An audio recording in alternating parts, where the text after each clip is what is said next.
Hola, ¿qué tal? A nombre del Colegio de Empresarios les doy la más cordial bienvenida a esta sesión número 3, en la que nosotros vamos a checar algunos aspectos importantes sobre el derecho mercantil. Como vimos en la sesión pasada, supimos sobre el tema número 2, los sujetos de derecho mercantil y los actos de comercio. Vimos quiénes eran los auxiliares del comerciante, a qué se refería la ley cuando señalaba quiénes eran los comerciantes y los actos que estos realizaban y que tenían esta calidad como tal. Las obligaciones mercantiles que tenían según lo establecido en la ley. Hoy vamos a ver el último punto, que es los actos de comercio y parte del tema número 3 referente a la sociedad anónima. Vamos a dar lectura a este temario para que de esa manera tengamos una visión amplia de lo que vamos a ver en esta sesión. Concepto de sociedad mercantil, vamos a ver que nosotros entendemos a una sociedad como un grupo de personas que se reúnen con un fin determinado. Lo hace diferente de las sociedades mercantiles porque principalmente una sociedad civil y una sociedad mercantil tienen fines diferentes. La mercantil tiene como objeto el lucro económico que pudiese obtener, sus integrantes y la aportación de capitales. Vamos a ver que todas las sociedades mercantiles se subdividen a su vez en otro grupo de sociedades, ya sea por el capital que pueden aportar, ya sea por la calidad de los sujetos que van a ser los socios, o ya sea por el objeto para el cual fueron creadas. También vamos a ver la clasificación de estas, como hemos mencionado, la sociedad anónima de capital variable, que nosotros nos hemos encontrado a lo largo de los años, siempre estas siglas, SADCB.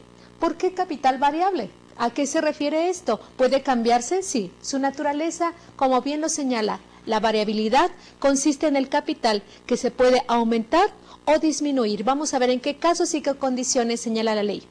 También los procedimientos para construir una sociedad mercantil, la disolución y liquidación y la escisión, fusión y transformación de sociedades, que lo vamos a ver en nuestra última sesión referente a este tema. Entonces vamos a pasar. ¿Qué es un acto de comercio? Referente al último punto de nuestro tema número 2. Bueno, dice la diapositiva que es la manifestación de la voluntad humana con la intención de crear, modificar, transmitir o extinguir relaciones jurídicas reguladas por el derecho mercantil. Todas las obligaciones nacen de una fuente. ¿Cuál es la fuente? La manifestación de la voluntad. Cuando se hace de manifiesta esta voluntad, modifica el mundo externo. Al modificar el mundo externo, creamos, transmitimos, modificamos o extinguimos un derecho o una obligación. Es decir, esta manifestación de la voluntad va a traer como consecuencia que ese mundo externo tenga un impacto, ya sea con nosotros mismos o sea con el grupo social a donde nos dirigimos o en un grupo de personas que nos unimos para un determinado fin, como fuese un acto de comercio. Si nosotros vamos a vender un producto y no nos dedicamos al comercio, estamos hablando que se llevó una compraventa, pero una compraventa civil. Si nos dedicáramos a actos de comercio, que más adelante vamos a ver a qué se refiere y cómo los clasifica especialmente el Código de Comercio, entonces estaríamos hablando que llevamos a cabo una compraventa mercantil. En sí, los contratos bien definidos en cuanto a su estructura y los elementos se contemplan en las legislaciones civiles. Código Civil para el Estado de México, Código Civil para el Estado de Monterrey, Código Civil para el Distrito Federal. Ahí establece cuáles son los contratos que pueden celebrar los civiles. Sin embargo, cuando la calidad de los sujetos que van a intervenir son comerciantes, entonces estamos hablando que es un contrato mercantil, única y exclusivamente con actos de comercio. Bien, las características es que la ley se aplica, es especial. Efectivamente, la ley que los va a regular, ya sea si son sociedades, que también es un contrato que se celebra, tenemos la Ley General de Sociedades Mercantiles. Si hablamos de actos de comercio entre comerciantes únicamente, estaremos hablando del Código de Comercio. Si hablamos de algunos títulos de crédito, entonces la ley que sería aplicable sería la Ley General de Títulos y Operaciones de Crédito. De tal manera que nosotros hemos visto con este ejemplo que las leyes que se van a aplicar para los actos de comercio tienen que ver única y exclusivamente con una ley especializada. Existen contratos que en el Código Civil para la entidad donde ahora tú te encuentres, o en este caso pudiese ser, por citar alguna, el Distrito Federal, son única y exclusivamente para los ciudadanos. Pero ahí se contemplan en este Código Civil una serie de contratos que se tienen que regular.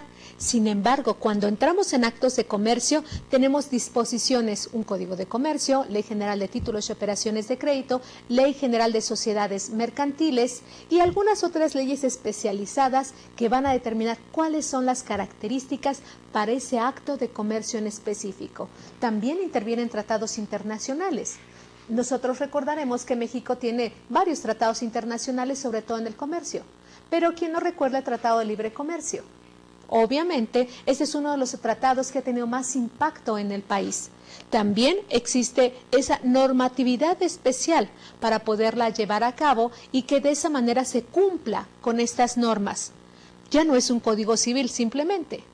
Ya hay una ley especial para cada acto de comercio que se lleve a cabo. En el segundo punto, existe una calidad especial de los contratantes. Tienen que ser comerciantes. No cualquier civil puede hacerlo.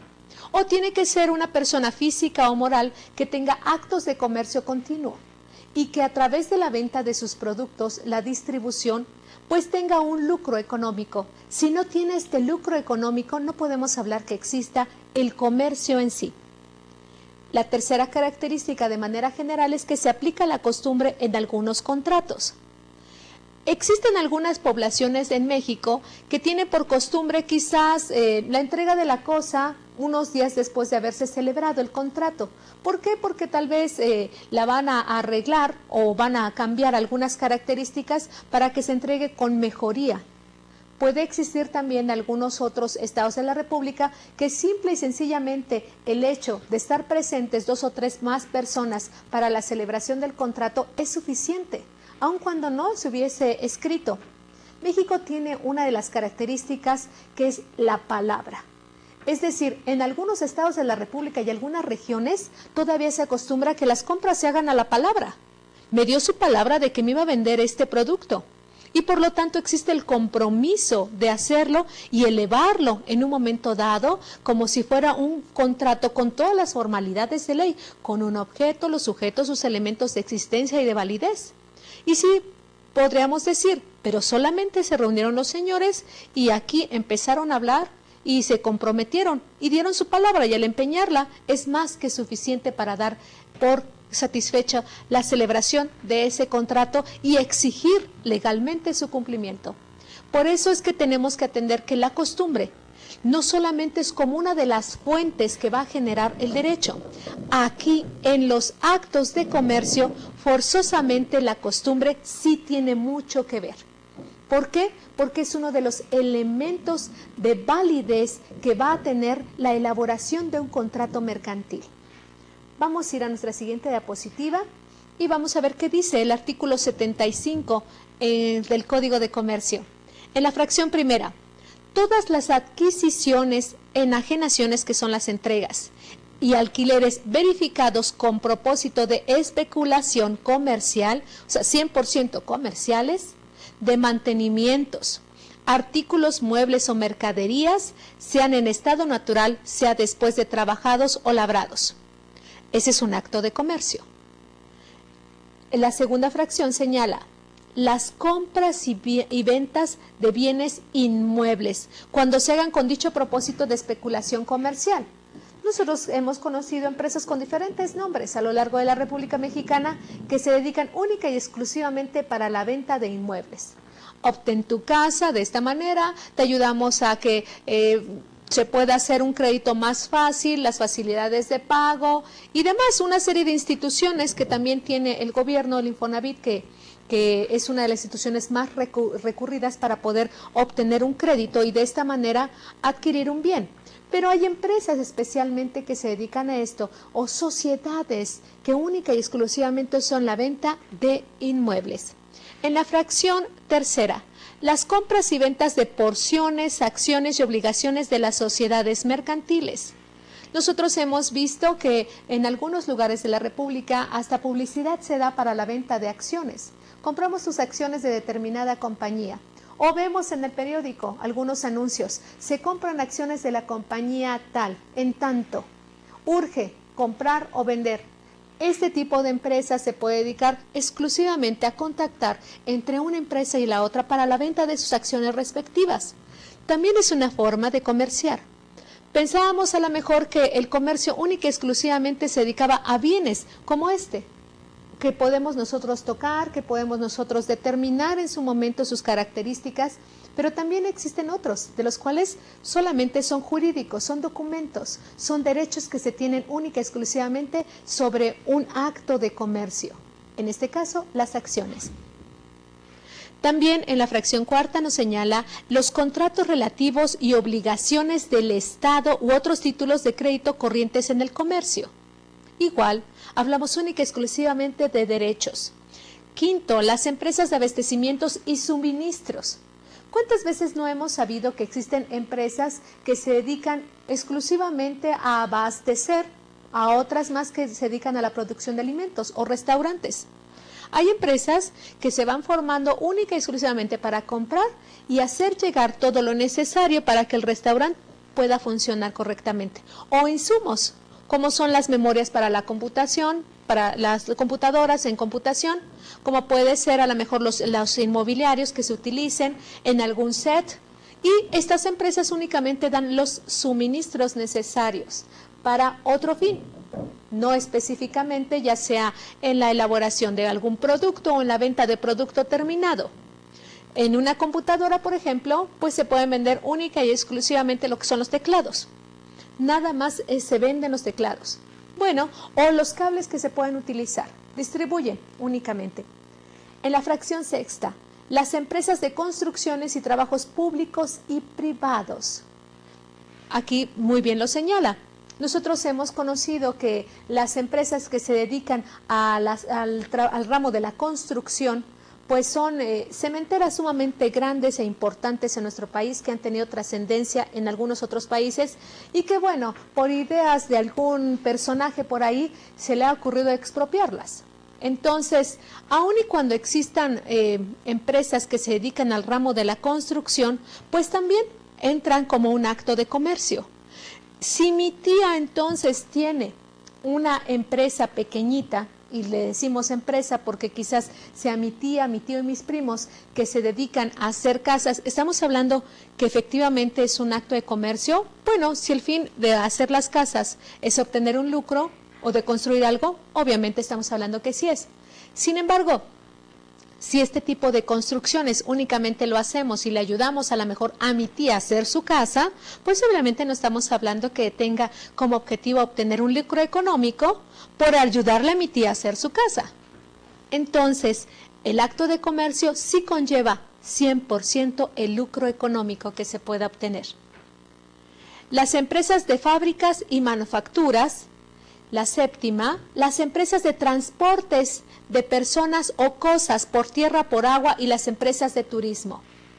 Esto es muy sencillo. Nosotros hemos visto si alguna vez hemos tenido que tomar algún autobús para transportarnos a algún estado de la República. Generalmente este tipo de empresas pues tienen dos formas de trabajar a su vez, ya sea con los mismos autobuses que tienen o en su momento que adquieran un contrato con un tercero para que les rente su autobús y de esta manera puedan brindar el servicio.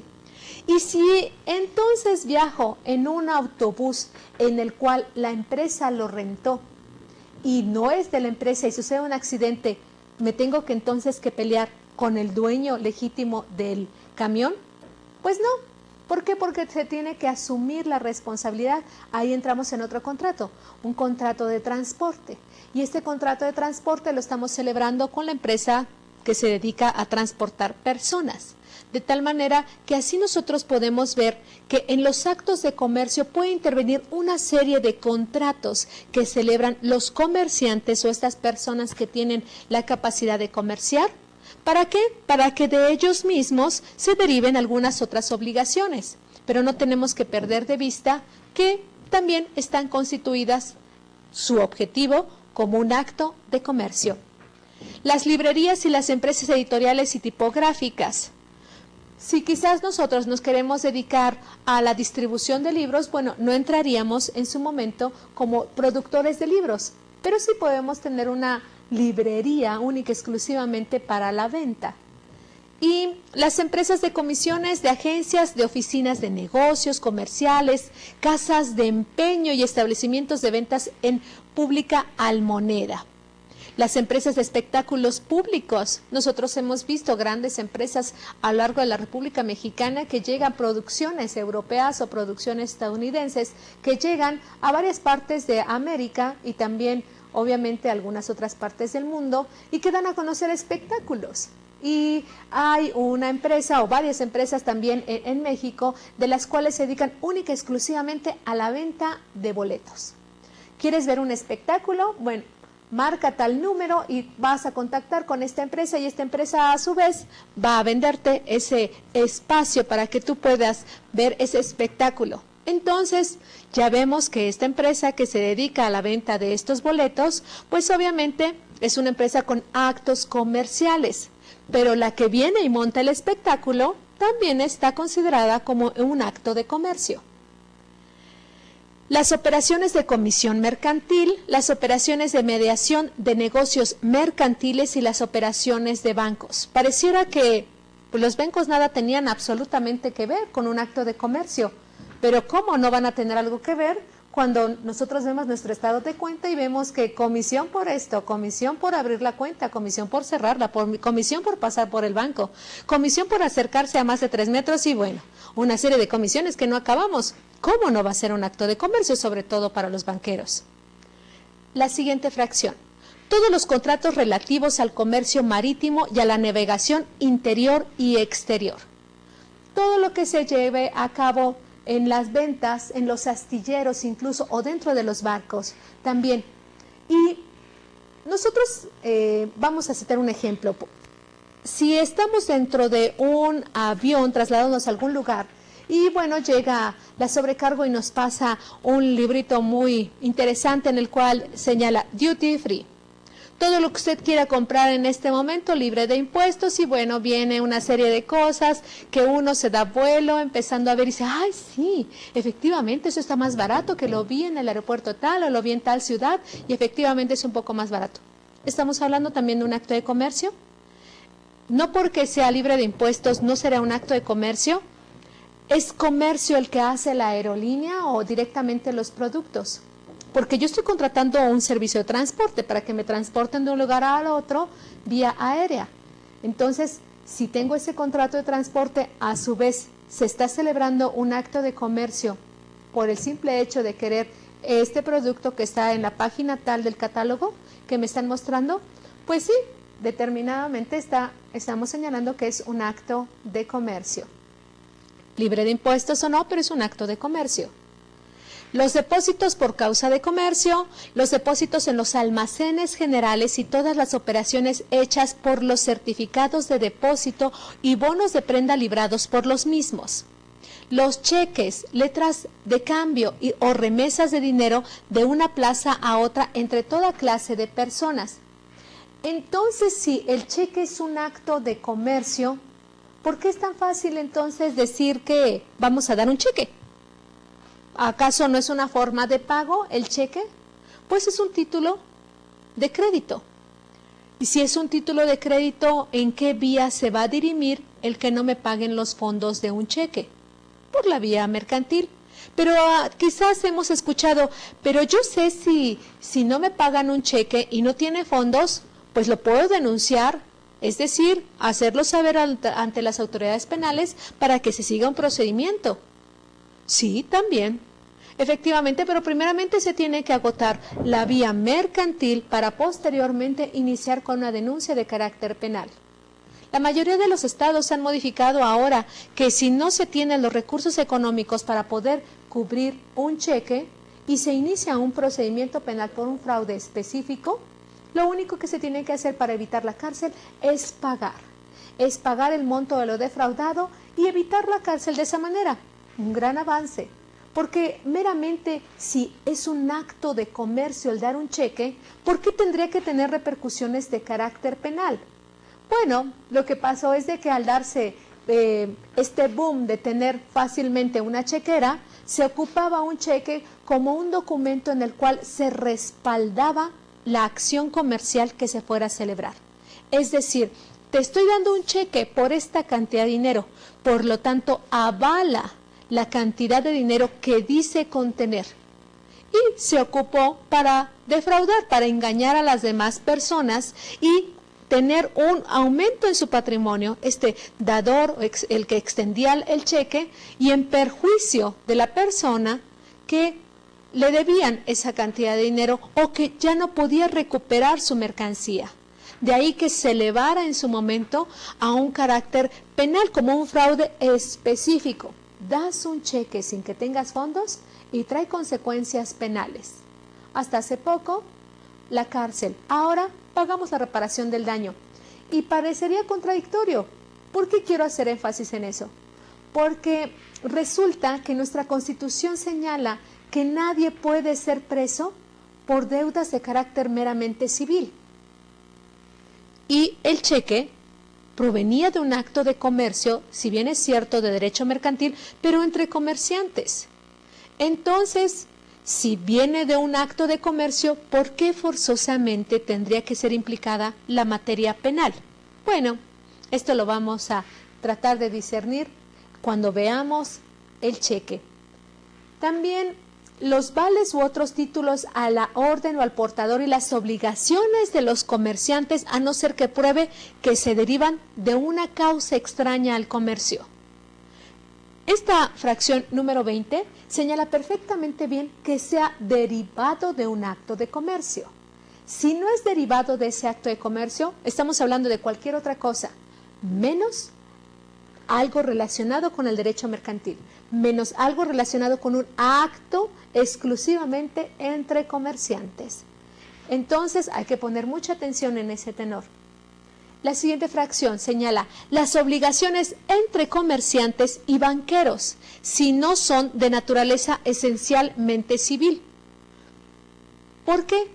Porque pueden existir algunos contratos civiles que se celebren única y exclusivamente con el banco. Pero cuando son entre los comerciantes y un banco con el fin de obtener un lucro, estamos hablando de un acto de comercio. Los contratos y obligaciones de los empleados de los comerciantes en los que concierne al comercio del negociante que los tiene a su servicio. Es decir, si nosotros tenemos una empresa que se dedica a la distribución de algún insumo y los empleados de nuestra empresa toman la decisión de contratar algún otro servicio o de distribuir o de dar algún precio en específico, bueno, son obligaciones que tenemos que tener dentro del mismo contrato en un acto de comercio. La enajenación, que quiere decir la entrega, que el propietario o cultivador haga de los productos de su finca o de su cultivo. Las operaciones contenidas en la Ley General de Títulos y Operaciones de Crédito, que la vamos a ver de manera general a qué se refiere esta ley, y cualesquiera otros actos de naturaleza análoga a los expresados en este código, en el Código de Comercio. Entonces, si nosotros salimos a la calle y vemos, está una empresa dedicada al transporte, otra empresa está dedicada a la producción de alguna materia X, de escritorios, de trajes, de zapatos. Quizás vamos al cine y decimos, voy al cine tal porque es una empresa dedicada única y exclusivamente a la distribución de este tipo de películas. O voy a rentar una película. Entonces la empresa donde voy también lleva a cabo un acto de comercio. Los actos de comercio están implícitos en nuestra vida.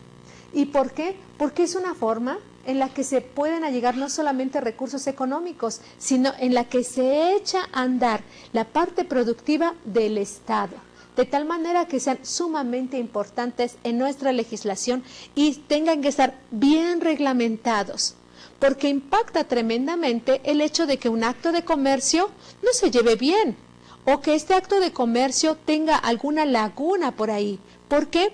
Porque va a influenciar directamente en la economía de un Estado, no solo de una familia, de un Estado de manera general, de un país, puede influenciar en un continente y bueno, de ahí que se llame de una crisis económica. Claro que los actos de comercio impactan grandemente en la vida de los que intervienen en ellas, ya sea desde una persona como integrante de una familia o simplemente como un conjunto de naciones.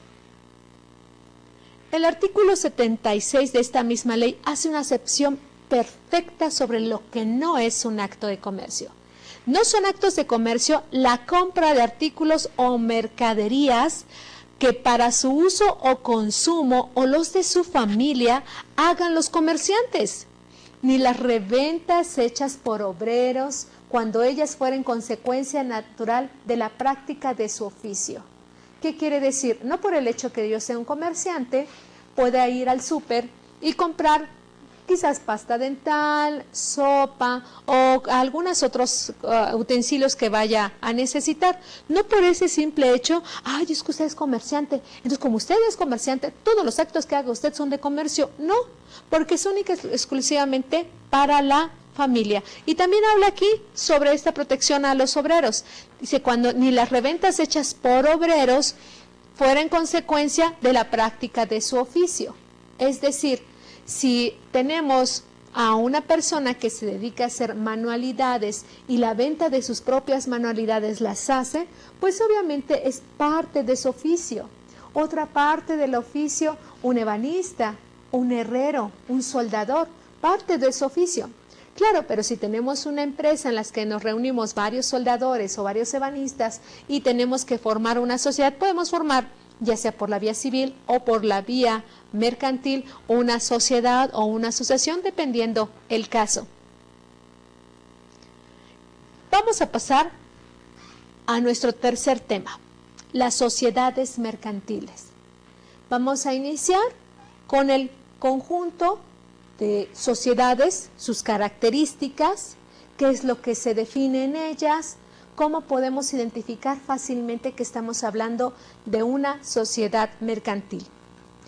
Existen muchas dudas al respecto, pensando que una sociedad civil es lo mismo que una sociedad mercantil, una asociación mercantil existe o nada más es una sociedad como tal. Bueno, la asociación es la reunión de dos o más personas con fines que no sean primordialmente lucrativos para obtener un beneficio económico. Y las sociedades mercantiles siempre se van a unir con este fin. El concepto que señala nuestra diapositiva es conjunto de voluntades unidas con un objetivo común en aras de obtener gananciales o un fin lucrativo, siendo sus características primordiales la existencia de un patrimonio en común y la participación de sus socios en sus gananciales. Entonces, el patrimonio no es solamente el que forman en la familia, o el patrimonio únicamente es el que se forman entre los esposos. Parecería que existe una contradicción. No es así. El patrimonio es el conjunto de bienes que se unen única y exclusivamente por una o varias personas o en una familia o en un grupo social para satisfacer sus necesidades. Este patrimonio, obviamente, puede existir un patrimonio en una sociedad conyugal, en ese contrato de matrimonio. Puede existir ese patrimonio dentro de la misma familia donde cada integrante de la familia aporta, ya sea en especie o en dinero, para que se viva mejor en ese grupo familiar. Y así como en un grupo de personas se puede aportar dinero, ideas, se puede aportar aspectos industriales, se puede aportar insumos inmobiliarios, de la misma manera forma parte de su patrimonio. Así que las sociedades mercantiles, ese patrimonio es de todos y participan todos y cada uno de sus socios en los gananciales que pudiese obtener. Vamos a nuestra siguiente diapositiva y señala clasificación de las sociedades mercantiles y qué es lo que señala la Ley General de Sociedades Mercantiles. Bueno, en la parte de abajo vamos a ver un recuadro. Y dice, la sociedad anónima pertenece al grupo de sociedades de capital. ¿Qué es esto?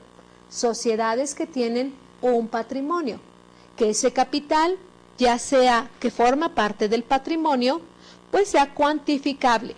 El artículo 1 de esta ley señala, esta ley reconoce las siguientes especies de sociedades mercantiles. 1.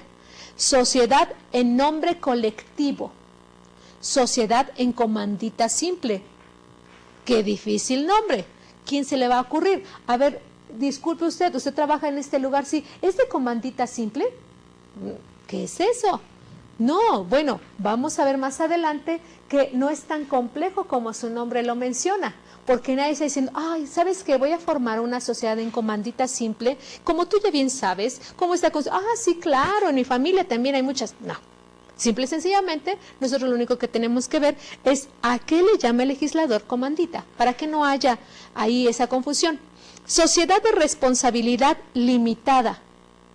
¿De qué se va a limitar la responsabilidad? ¿Quiénes? Entonces, ¿la sociedad no puede entrar en algunos actos de comercio porque está limitada? ¿O se refiere a sus socios? También lo vamos a ver. Sociedad anónima, de la que nadie conoce nada. ¿Esa sociedad de la que está en el anonimato? No.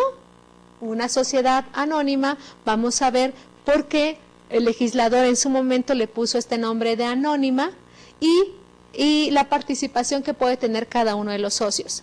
Sociedad en comandita por acciones. ¡Wow! No solamente existe esa complicación de comandita simple, sino ahora hasta por acciones. Bueno, es algo muy sencillo que vamos a ver. Y sociedad cooperativa. Esta sociedad cooperativa, si nosotros, obviamente al estar en el Colegio de Empresarios, somos empresarios o tenemos la visión de un empresario, pues esta sociedad cooperativa trasciende porque tiene un aspecto meramente social y socialista. Únicamente va dirigido para aquellos grupos sociales más vulnerables o en algún momento quiso el Estado protegerlos a través de estas sociedades cooperativas. Existen varias sociedades cooperativas que han tenido gran éxito en nuestro país. Una de ellas es una refresquera, 100% mexicana, la cual le fue arrebatada textualmente hace algunas décadas a su dueño original para que se formara como una sociedad cooperativa trabajadores de tal refresco. Sí, efectivamente así sucedió. Entonces, aquí vamos a ver cuando lleguemos en su momento cuáles son los aspectos positivos y los aspectos negativos que pudiese tener una sociedad cooperativa y hasta dónde beneficia para la economía de un país. Y la intervención del Estado. Yo la llamaría en un momento dado como una sociedad intervencionista, pero ese es mi particular punto de vista. La última parte. Cualquiera de las sociedades a que se refiere la fracción primera a quinta de este artículo podrá constituirse como una sociedad de capital variable. ¡Wow! O sea, no conforme con que tenemos de la 1 a la 5, ahora también puede ser de capital variable. Parece que suena enredado. No es así. Y entonces se tendrá que observar las disposiciones del capítulo 8 del Código de la Ley General de Sociedades Mercantiles. Vamos a ver de manera sencilla y rápida la clasificación de las sociedades mercantiles y de qué se trata cada una de ellas. Una tenemos la individual o familiar. El empresario aporta su capital y su trabajo, contrata otros factores, busca financiación adicional y organiza las relaciones entre los factores en el interior de su empresa. A cambio de ello, se apropia del excedente o beneficio que pudiera producirse.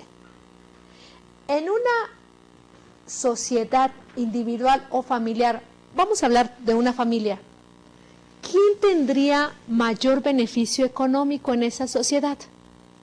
¿El hijo menor? ¿El hijo mayor? ¿El papá o la mamá? ¿O los abuelos? ¿Quién pudiese tenerla? Una de las características importantes aquí en esta sociedad, cuando habla de individual, en España, en su código, señala perfectamente bien que una sociedad única y exclusivamente se puede formar con una persona.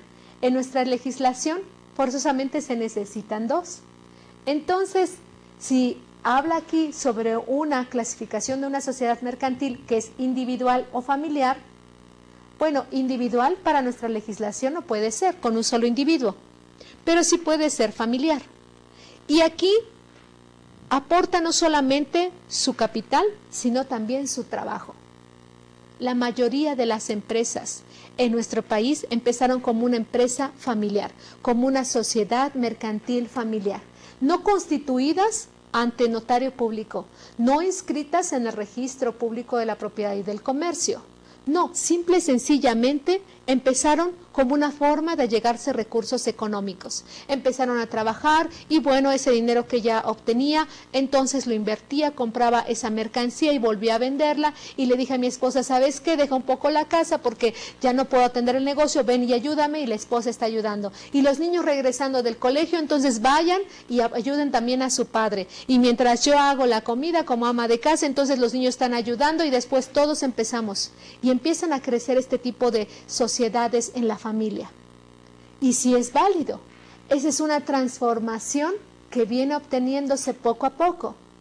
No todo mundo en los inicios dijo, ¡ay, sí! Me voy a asociar con mi vecino de aquí al lado y con el de 3 cuadras atrás para que entonces formemos una sociedad mercantil. Nadie. La sociedad empieza en la familia. Obviamente con la gente más allegada, con aquella que tenemos confianza, con esa nos reunimos. Aspecto importante, capital y trabajo se reúnen y busca financiación adicional y organiza. Es decir, puede ser el papá que diga, muy bien, Paquito, tú te vas a quedar en la entrada y le vas a decir a todas las personas, pase por favor, ¿qué le damos? Aquí está su bolsita, tome lo que usted quiera, lo que le guste. Y tú, mujer, vas a cobrar. Y como aquí nuestro hijo es más hiperactivo, pues el que vaya y que traiga todos los productos que quieren nuestros clientes. Está organizando esa misma empresa. De tal manera que a esto se refiere este tipo de sociedad. Vamos a anotar en el pizarrón los puntos importantes de esa sociedad familiar, porque vamos a después hacer un cuadro comparativo.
En base a estos 3 puntos, capital y trabajo que aporta uno de los integrantes, organización de acuerdo a las necesidades y la búsqueda de su autofinanciamiento, vamos a ver conforme a las demás sociedades que vayamos viendo cuáles pueden tener. Por eso no vamos a borrar hasta este momento.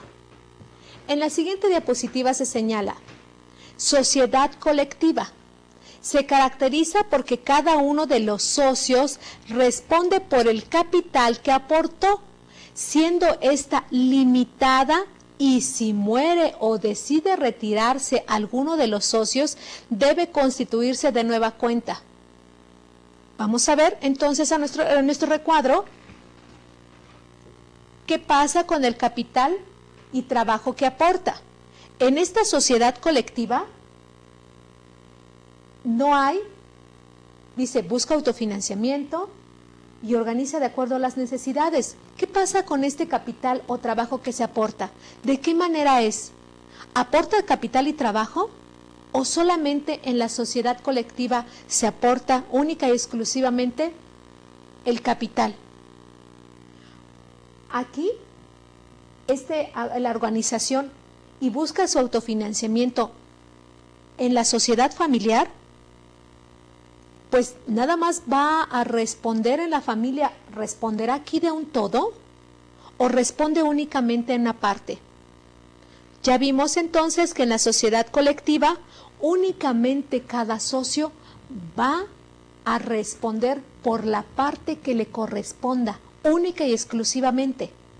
Entonces, si se muere, ¿qué va a pasar? ¿Se acaba? Si en una empresa familiar, una sociedad familiar, se muere alguno de los integrantes, ¿se acaba? No. Pero en la sociedad colectiva sí. Entonces, vamos a anotar en el pizarrón.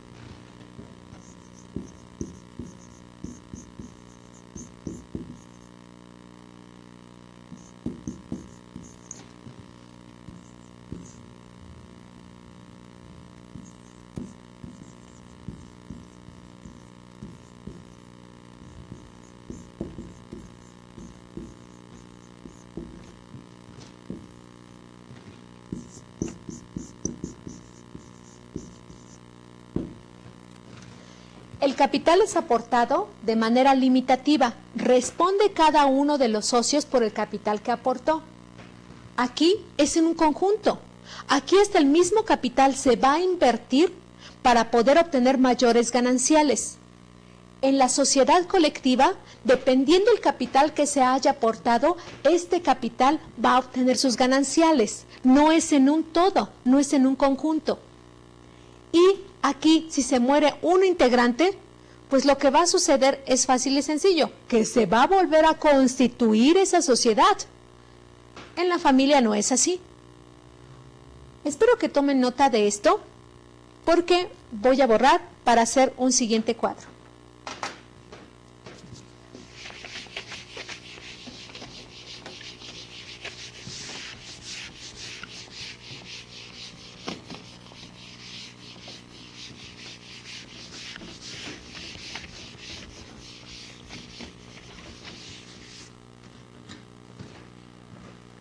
En la siguiente diapositiva, sociedad en comandita.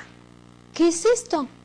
Se forma por dos tipos de socios, los colectivos con responsabilidad ilimitada y los comanditarios, que su responsabilidad se limita a su aportación en capital. Entonces hablamos que este nombre de comandita se refiere exclusivamente a los socios y al capital que aportan los socios. No quiere decir que tengan características especiales los socios. No tienen que ser médicos, no tienen que estar titulados, no tienen que tener una fama pública determinada para formar parte de esta sociedad o determinadas características físicas o psicológicas que los hagan diferentes a los demás. No, simple y sencillamente se refiere a cómo se va a aportar el capital y la responsabilidad que estos pueden tener. Es decir, si es un grupo de personas, de socios que tiene una responsabilidad ilimitada, bueno, obviamente van a responder ilimitadamente de los gananciales, que mejor, ¿verdad? Pero cuando son de pérdidas, ilimitadamente también corresponden, o sea, van a responder. Y en cuanto a los comanditarios, que su responsabilidad se limita a la aportación de capital.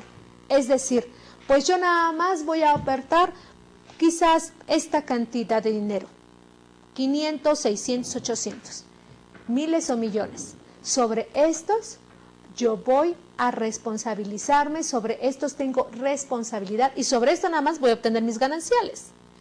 En cambio, cuando son colectivos, pues es de manera ilimitada.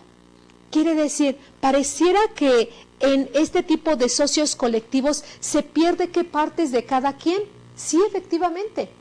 En este grupo de socios colectivos no podemos decir, muy bien, ¿sabe usted, don Juan?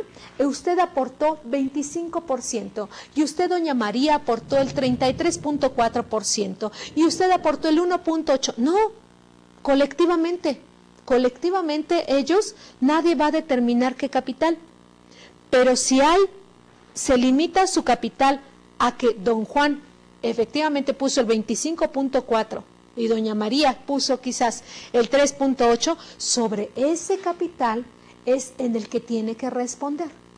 De tal manera que se hace diferente la comandita por el grupo de personas, de socios que van a aportar de manera colectiva o limitativa, nada más. Entonces vamos a anotar en el pizarrón.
Recibe su nombre por el capital aportado por sus socios de manera colectiva o limitativa.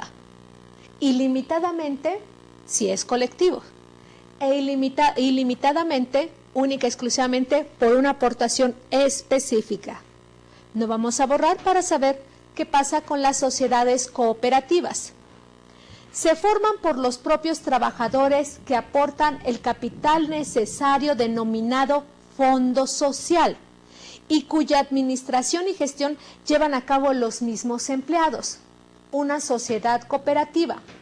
Si tú como empresario formas una empresa obviamente importante y que tenga grandes gananciales y que impacte al grupo social al que perteneces o impacte en el país donde te encuentras, ¿qué pasaría si un buen día se levantara una huelga y en esa huelga dijeran, ¿sabe qué? Señor empresario, usted que es el socio mayoritario y que fundó esta empresa, ya no tiene usted aquí participación. Estamos en huelga y estamos demandando, usted no puede abrir la empresa y vamos a formar una sociedad cooperativa. ¿Cómo? Si todos los trabajadores que estamos aquí nos levantamos en huelga, no le dejamos abrir la empresa que usted fundó con el capital que usted tiene, pero además, ¿sabe qué? Ahora nos las vamos a quedar. Y nosotros la vamos a administrar de manera correcta. Y si quiere, le vamos a pagar esta cantidad por su empresa. ¿Sucedió? Ha sucedido con algunas empresas cooperativas. ¿Funcionan? Pueden funcionar. Algunas funcionan correctamente porque el fin efectivamente que están buscando es el crecimiento y que varios socios trabajadores puedan verse beneficiados. Románticamente podría ser, ¡ay, qué bien suena! Es el sueño de toda empresa que se convierta en una sociedad cooperativa. ¿Cómo no voy a tener participación si estoy trabajando? Entonces, ¿sí funciona o no funciona bien esta sociedad cooperativa? Si funciona bien esta sociedad cooperativa, ¿por qué Cuba se encuentra como se encuentra? ¿Y por qué Rusia dejó de ser una gran potencia? Bueno, tenemos el ejemplo de China, que existen sociedades cooperativas. Ahí sí funcionan bien. Es el país socialista más capitalista del mundo. ¿Por qué sí funcionan en unos lugares bien y en otros lugares no funcionan bien? Realmente la estructura jurídica de las sociedades cooperativas tuvo un mal inicio. ¿O depende de las personas que la estén formando?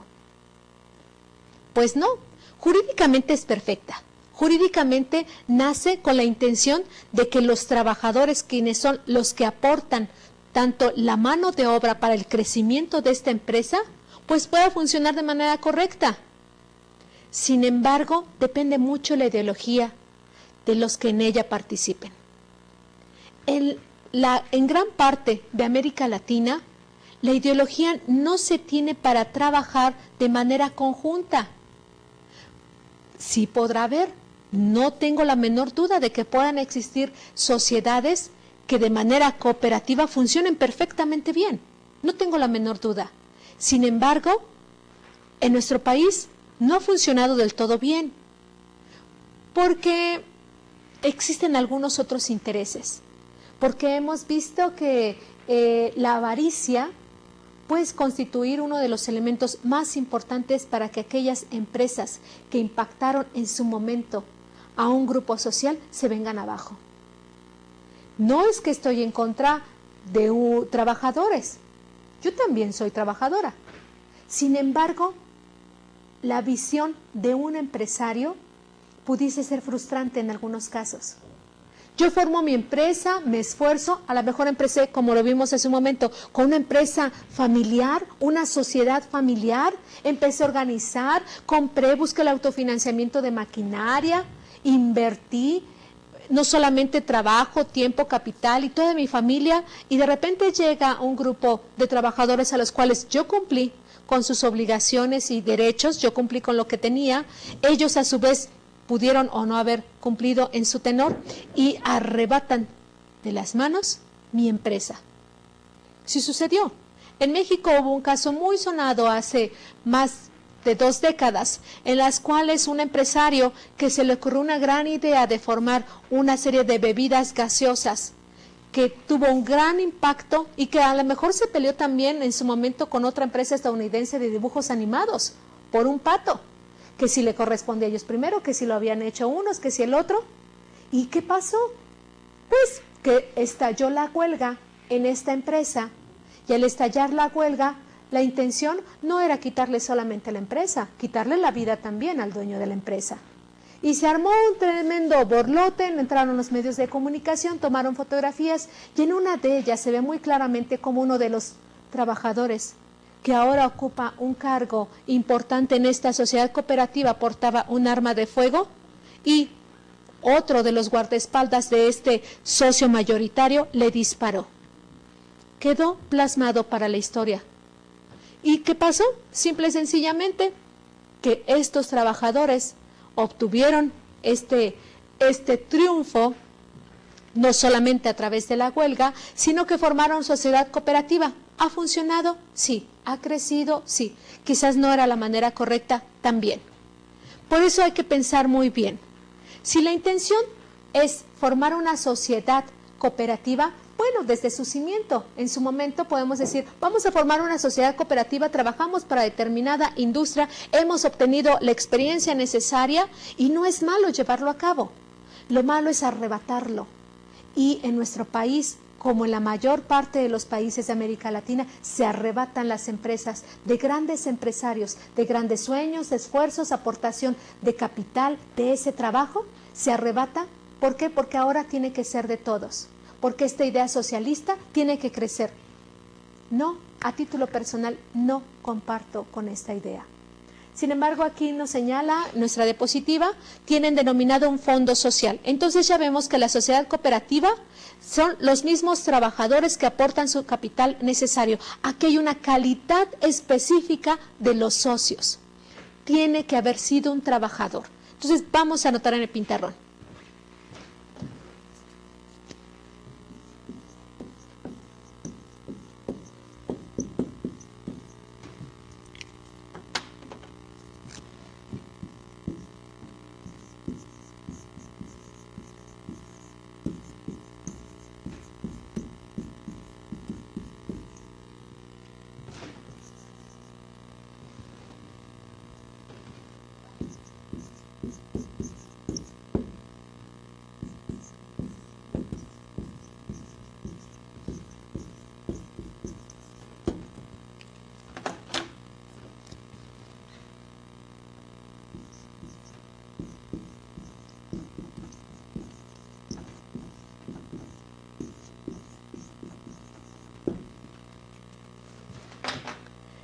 calidad específica de los socios trabajadores y existe un fondo social en contradicción con el patrimonio social.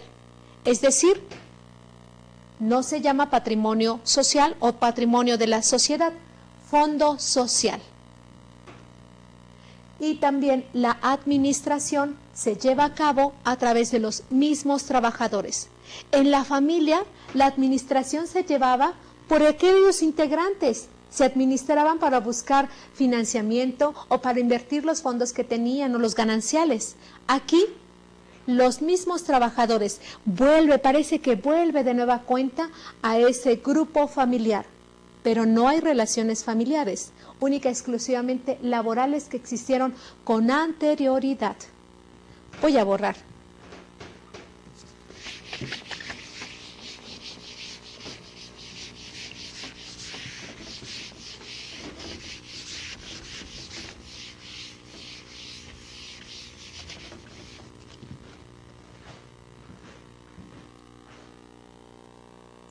Si única y exclusivamente las sociedades fueron formadas para que de esa manera los capitales se pudiesen distribuir correctamente, entonces tenemos que contestar la siguiente pregunta.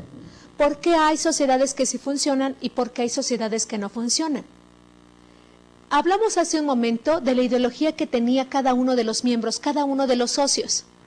Hemos sabido infinidad de casos en los cuales hay socios que se quedan con el mayor número de acciones o que hacen actos truculentos para poderse quedar con esas acciones o que las venden, las malbaratan o en su momento no les importa y no aportan ni la calidad, ni el tiempo, ni el patrimonio necesario para que funcione esta sociedad.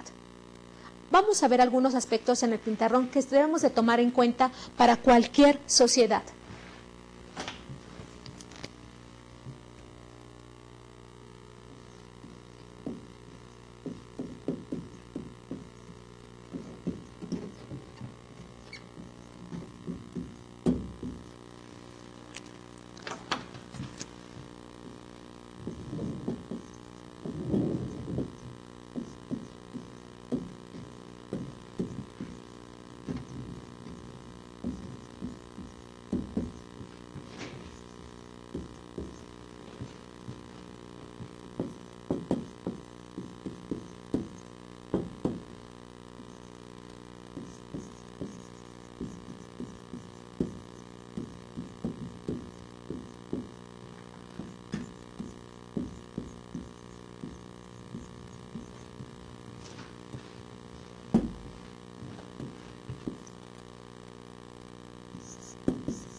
Características de los socios. Aptos para el desempeño de la función que les fue encomendada. Si únicamente es un socio capitalista, obviamente sabe que se encuentra en riesgo su capital si se toman malas decisiones. Por lo tanto, sí tiene que aportar no solamente el capital y lo demás no me importa. Tiene que participar en que este capital haya un crecimiento. Pero en los estatutos no se establece. Yo únicamente tengo que aportar el capital y el departamento de tal o de logística o el departamento o tal otro socio se encargará. No. Sí existe responsabilidad para que esta empresa, esta asociación pueda crecer. Por lo tanto, aptos para el desempeño de su función, no solamente aportando, sino involucrándose en cada una de las partes de la sociedad para que realmente funcione. Comprometidos con el grupo. Desafortunadamente, cuando se interviene en una sociedad, ya se le llame cooperativa o una sociedad de carácter mercantil por comandita simple o comandita por acciones, etcétera, generalmente se olvida este aspecto. No están comprometidos con el grupo. Es decir, ¿por qué yo voy a hacer este trabajo que le corresponde a fulano? Yo ya hice la parte que me tocaba, yo ya no me voy a esforzar nada más para hacerlo. Suele pasar. ¿Para qué? ¿Para qué voy a dar más tiempo? Si hasta las 6 de la tarde se cierra la empresa, pues hasta las 6 de la tarde voy a trabajar. Y ya no voy a dar ni un minuto más. Suele pasar. A lo mejor en este país no, y nosotros, no, wow, no importa, pasan 4, 5, 10, 15 minutos, hasta una hora, ¿me puedo quedar en la sociedad? No. Sí es muy importante que haya ese compromiso de que esa sociedad no solamente vea un beneficio económico para sus integrantes, impacte el grupo social donde se encuentra establecido. De lo contrario, no vamos a poder avanzar. Aporten y su obligación esté bien definida. Que las aportaciones que hagan, ya sea de capital, ya sea de insumos, ya sea de aportaciones intelectuales, industriales, esté bien definida. Porque pareciera que única y exclusivamente las sociedades mercantiles tienen que aportar dinero y no se valora las otras aportaciones que pudiesen tener sus socios. Si tenemos un socio o un asociado, como en algunas otras empresas, pero aquí estamos hablando esta palabra asociado sin fines de lucro, si el socio única y exclusivamente va a aportar la experiencia que tiene o las relaciones que ha fomentado él a lo largo de sus años, obviamente también son cuantificables. No podemos señalar que por el hecho de que no tenga un signo de pesos o un signo de dólares o de euros, no estamos hablando que no haya una aportación. Existen aportaciones de calidad, las cuales no pueden ser cuantificables en dinero.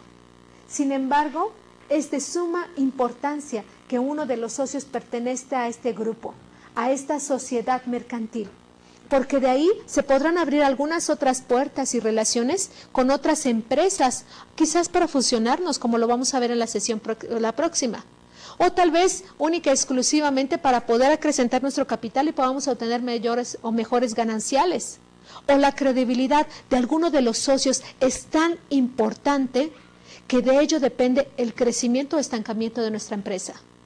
Sí es importante tomarlo en cuenta. También, en el siguiente, valoran aspectos intrínsecos y extrínsecos de los socios. ¿Qué pasa con las sociedades mercantiles cuando no existe una valoración concreta de lo que cada uno está aportando? Bueno, que piensan algunos socios que por el hecho de estar aportando en el capital tienen que desechar al resto de los integrantes. ¿Por qué? Porque no aportan absolutamente nada. El tiempo también se aporta, las ideas también se aportan, el interés que se ponga para la realización de un proyecto también se cuantifica. No es única y exclusivamente el decir, es que el socio perenganito de tal, como era el nieto, pues del fundador, pues no tiene otra cosa más que hacer que venirse, sentarse aquí a la asamblea y tomar decisiones porque está influenciado por perenganito. Tampoco es el caso. Sí es importante valorar y se puede en su momento llevar a cabo una lista de los aspectos que son importantes a tomar en cada una de las sociedades mercantiles. La ley es muy clara al respecto. La ley señala cuáles son los aspectos que se tienen que tomar en cuenta para inscribirse en el registro, en qué momento se deben de formar los estatutos, cuáles son las características que debe de tener. Sí, todos esos son los aspectos legales. Sin embargo, hay aspectos que son intrínsecos, los cuales ni siquiera la ley puede llegar a delimitarlos. Estos son los aspectos de valoración en cuanto a los socios que van a intervenir en una sociedad. Vamos a ver otro cuadro, voy a borrar.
la sociedad mercantil.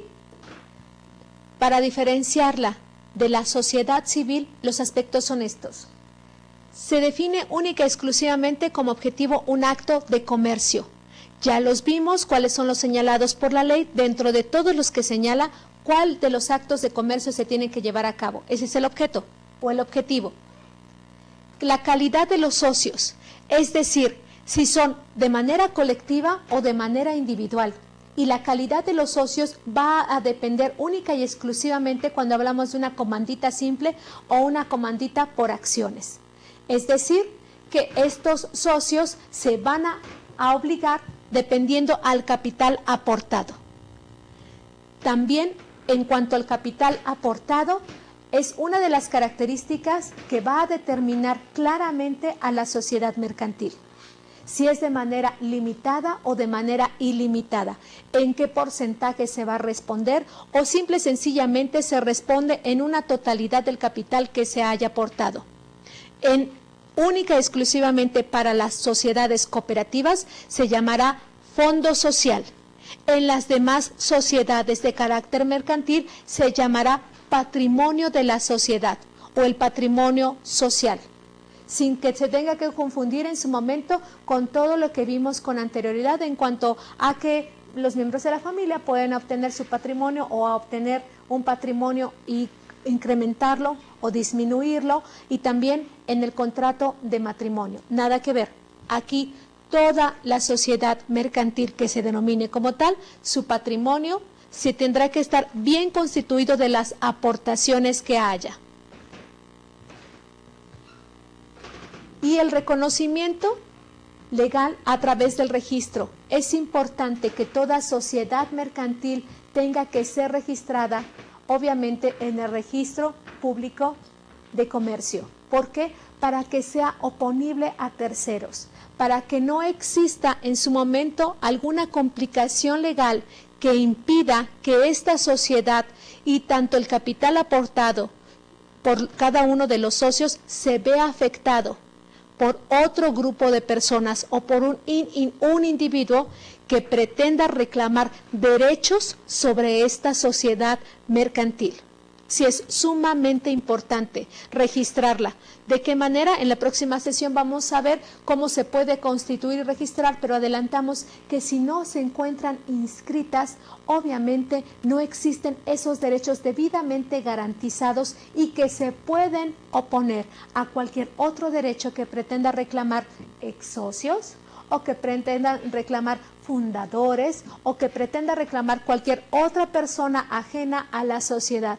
Y que por ese simple hecho, cualquier sociedad, por muy importante que sea, cualquier sociedad mercantil que tenga un gran impacto, si no se encuentra registrada, sí puede perder en su momento no solamente el capital, sino también extinguirse por completo. Voy a borrar.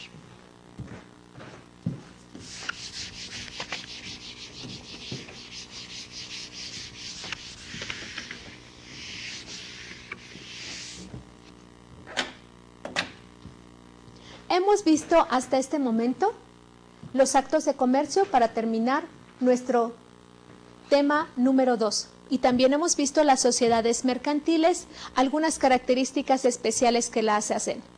Existen algunas páginas de internet en las cuales tú puedes consultar. Te sugiero que puedas consultar alguna legislación, sobre todo la española, que tiene mucho que ver con la legislación mexicana, en las cuales puedes ver algunos contratos de sociedades mercantiles.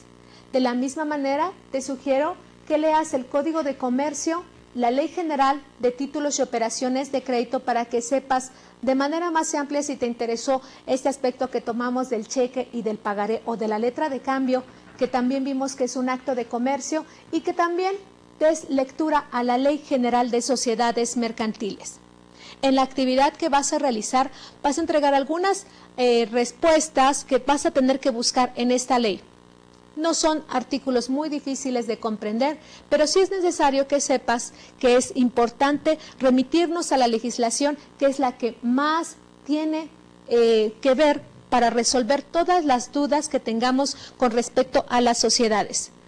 Te voy a pasar un tip. resulta que hace tiempo en el Código de Comercio también estaban incluidas todas las sociedades que acabamos de ver, pero fueron derogadas y se creó la Ley General de Sociedades Mercantiles. Es una ley muy fácil de poder leer y además es muy fácil de poder comprender. Si te interesa formar una sociedad, puedes checarlo directamente y si no, se pueden pedir informes también en las notarías del estado donde te encuentres para que de esa manera te puedan de mejor manera decirte cómo puedes formar una sociedad mercantil que convenga a tus intereses y a los intereses de tus socios.